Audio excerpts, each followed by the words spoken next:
Welcome back to my YouTube channel. It's time for Speak Up.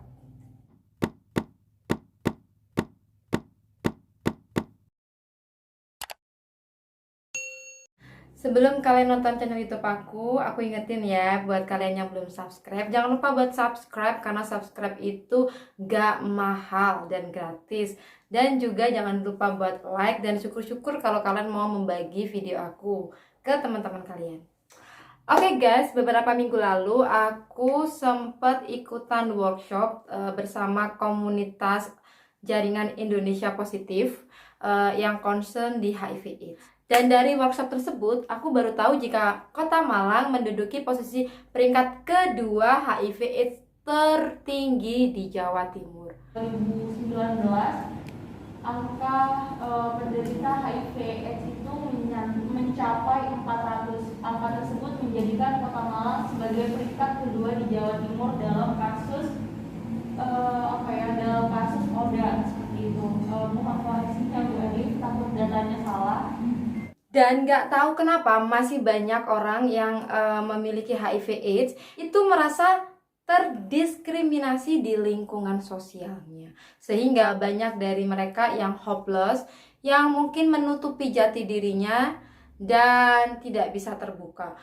Entah kenapa, mungkin karena mindset masyarakat di Kota Malang yang belum open mind dan belum terbuka kepada HIV/AIDS, atau mungkin peran pemerintah untuk mereka yang memiliki HIV/AIDS kurang all out. Langsung saja kalian simak video workshop aku kemarin. Terus kemudian di Kota Malang itu tidak sedikit kasus diskriminasi yang dilakukan kepada para penderita HIV atau AIDS. Hal ini justru akan semakin membuat para penderita merasa tidak mempunyai harapan lagi untuk bertahan hidup. Ya itu tadi gitu loh, kalau HIV itu kan cukup tajam nih stigma diskriminasinya. Jangan sampai misalnya ketika membuat naskah tadi kata nanti turunnya kepada. Jadi ada semacam pengistilahan baru yang akan mengangkat stigma, sehingga apa yang dilakukan oleh teman-teman semua biar ini akhirnya kayak sia-sia gitu.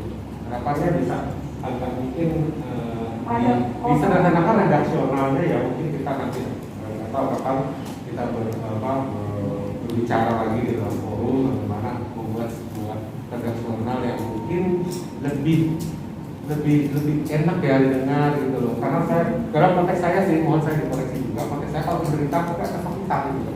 Sementara teman-teman yang dengan HIV itu kan tetap sakit, tetap sehat. Ada yang masih bagus gitu.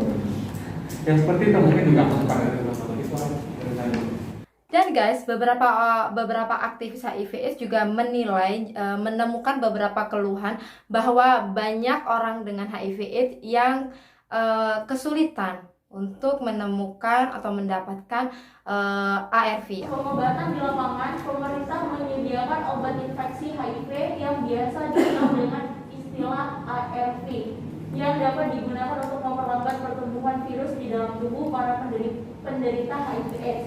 Namun untuk ketersediaan ARV saat ini di berbagai wilayah, khususnya Kota Malang, sering mengalami kendala. Berbagai macam alasan dilontarkan oleh pemerintah terkait dan sejauh ini belum menemukan solusi komprehensif yang mampu membuat para penderita bisa tenang, terlebih ketika WHO menetapkan COVID-19 sebagai pandemi global.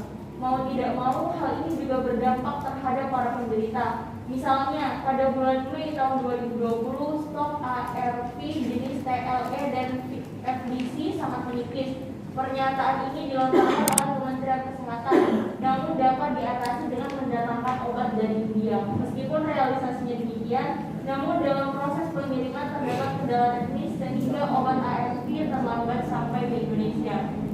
Jadi, seperti yang sedikit pengetahuan saya dapatkan, katanya kalau misalnya teman-teman ada yang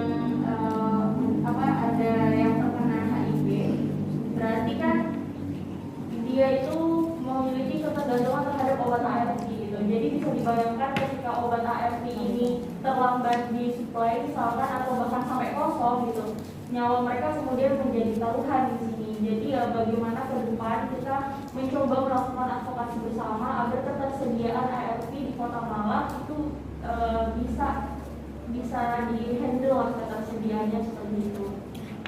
Entah nanti advokasinya misalkan harus melalui pertama-tama tentu kita harus koordinasi dengan pemerintah di tingkat kabupaten, baru kemudian ke provinsi, baru kemudian ke pusat.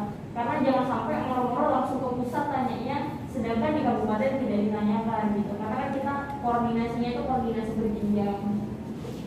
Terlepas dari kebijakan yang diatur oleh pemerintah dalam hal menangani dan mencegah penyakit HIV/AIDS, tentunya dibutuhkan instansi atau kelompok tertentu yang mempunyai tugas khusus untuk meneliti serta mengembangkan segala proses pencegahan di lapangan, baik itu dari organisasi perangkat daerah ataupun dari stakeholder yang mempunyai kepedulian tinggi terhadap para penderita HIV/AIDS di Kota Malang. Seperti yang kita tahu, kita saat ini sudah berada dalam era desentralisasi. Desentralisasi itu adalah penyerahan sebagian kewenangan dari pemerintah pusat ke pemerintah daerah tidak bisa berdalih. Ya kita tidak bisa, toh masih belum ada aturan yang meminta untuk itu. Jika tidak ada aturan yang dibuat, karena setiap daerah itu diperbolehkan kok membuat peraturan sesuai dengan kebutuhan di daerahnya. Apalagi Kota Malang sudah menjadi kota dengan tingkat ODA terbanyak kedua di Jawa Timur. Jadi ini perlu menjadi perhatian dari pemerintah. Terus kemudian tingginya angka HIV/AIDS di Kota Malang serta label peringkat kedua tertinggi di Jawa Timur membuat pemerintah daerah kesulitan dalam melakukan penanganan virus tersebut. Dalam hal ini pemerintah daerah Kota Malang perlu melibatkan masyarakat untuk turut peduli dalam proses mencegah menangani peningkatan HIV di lingkungan sekitarnya. Sebenarnya apa sih HIV/AIDS itu? Dan bagaimana sih seharusnya pemerintah mensosialisasikan mengenai HIV/AIDS? Seperti kita ketahui kan, jika kampanye HIV/AIDS itu adalah bahaya HIV/AIDS. Dan itu membuat orang-orang berpikiran untuk menjauhi HIV/AIDS. Masuk akal sih apa yang dikatakan oleh saat aktivis HIV/AIDS satu ini. Jadi memang sebenarnya bukan pemerintah juga bukan nggak ngapa-ngapain juga gitu loh.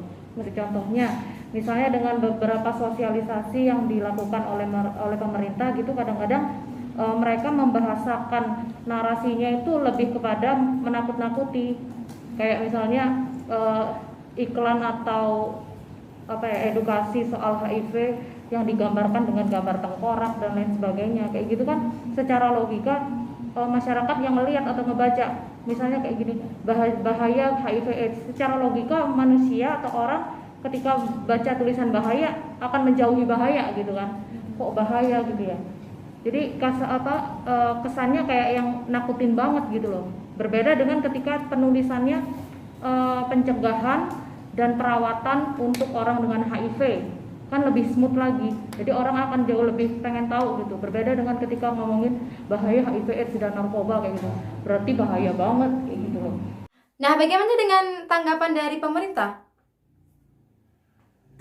Pemerintah juga terus dewan yang selaku yang pelegal masalah aturan, dan juga barangkali nanti dari teman-teman komunitas bisa secara langsung nggak apa-apa itu ke bagian pemerintahan, konsultasi dulu ke bagian hukum juga untuk membahas masalah itu. Memang kalau dari secara aturan kita sendiri memang Kota Malang itu kemarin sempat kita membuat masukan, cuman ada kendala dari Permendagri tahun 2019 itu nomor 90 itu untuk rehabilitasi itu di kota itu hanya diberikan hak untuk sebatas data Mbak, untuk penanganan HIV dan nafsa. Makanya nanti barangkali itu nanti teman-teman terutama yang minimal di tingkat 1 kemungkinan masih bisa memberikan masukan kepada provinsi untuk memberikan masukan guna perda pendukung nanti biar Kota Malang sendiri bisa mengikuti perda yang di atas atau aturan perundang-undangan yang di atas. Memang dasarnya kalau kita membuat perda ataupun aturan perundang-undangan, kalau di atas undang-undangnya tidak ada dasar, kita sendiri juga kesulitan untuk mengesahkan itu. barangkali nanti bisa koordinasi juga dengan Kominfo Mbak untuk bisa bersosialisasi dengan masyarakat. Karena mungkin image di masyarakat tentang HIV kan selama ini kan masih tetap kayak menyeramkan. Padahal kan ada beberapa penyakit yang sebenarnya lebih membahayakan dari itu gitu loh. Barangkali nanti bisa komunikasi dengan dinas kesehatan juga dan Kominfo terutama juga untuk sosialisasinya nanti. Itu tadi sharing informasi yang aku bagikan buat kalian. Harapannya buat kalian yang nonton Speak Up, ayolah jangan mendiskriminasi orang-orang dengan HIV/AIDS.